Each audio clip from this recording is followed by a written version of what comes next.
Antoine Griezmann a le sourire, et ça se comprend. L'attaquant français de la Real Sociedad a joué un vilain tour à son club de cœur, l'Olympique Lyonnais.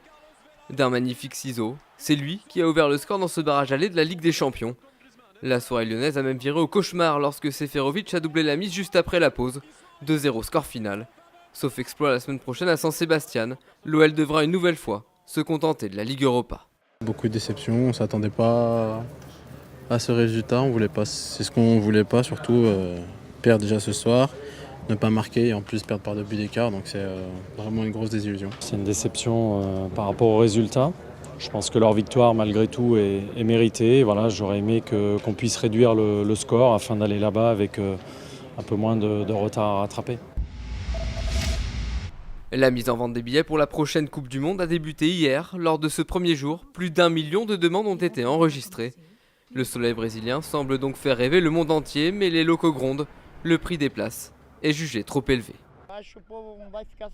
Je pense que le peuple brésilien va être déçu. La Coupe du Monde a coûté bien trop cher. C'est avant tout de l'argent public qui a été dépensé. Et puis, les billets coûtent beaucoup trop cher. Ça ne devrait pas être aussi onéreux. Non, moi je ne vais même pas essayer d'acheter des billets. Je trouve ça cher. C'est trop. Il faut qu'ils baissent les prix. 2 jours après son titre mondial obtenu à Moscou, Teddy Tamgo était de passage dans les locaux d'RMC. Le triple sauteur a toujours du mal à réaliser. Il n'oublie pas pour autant le dénouement de son concours. Avant de laisser vainqueur, en fait, ma mère me demande de faire 18 mètres. Et je lui dis ok, j'y vais. Elle m'a dit non, tu mords pas, tu les fais. J'ai dit ok. Et je suis parti et je les ai faits.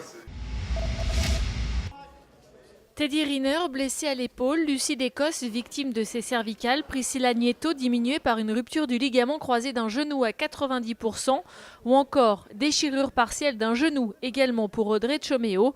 Des leaders diminués, mais pas question de céder à la sinistrose. J'ai encore le niveau pour être championne du monde. Entre Londres et là, Rio, il ne s'est pas passé non plus 10 années où j'ai perdu tout mon judo et j'ai tout perdu. Donc moi, je pense que je suis capable d'être championne du monde. Je suis abonné à l'or et j'aime ça. Donc je vais tout faire pour aller chercher les plus belles des médailles et surtout pour monter sur la plus haute marche du podium.